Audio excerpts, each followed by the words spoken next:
امام غزالی رحمۃ اللہ علیہ نے نماز کے خشوع کے بارے میں ایک بات لکھی ہے. فرمایا کہ کوئی شخص اگر کسی ایسے درخت کے نیچے کھڑا ہو کے نماز پڑھے کہ جس درخت کے اوپر ہزاروں چڑیا ہوں تو کیا وہ خشوع و خضوع سے نماز پڑھ سکتا ہے؟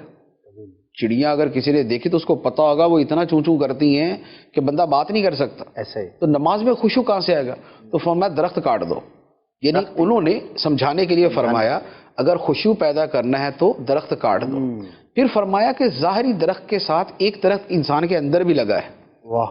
وہ ہے دنیا کی محبت کا درخت، جس کے اوپر دنیا کے جو ہے وہ سہولیات، آسائشیں اور مزوں کی جو ہے وہ چڑیا بیٹھی ہوئی ہیں.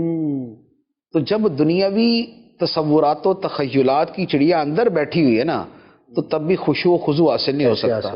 تو فرمایا کہ اندر کا درخت کاٹ دو، دنیا کی محبت کا درخت کاٹ دو.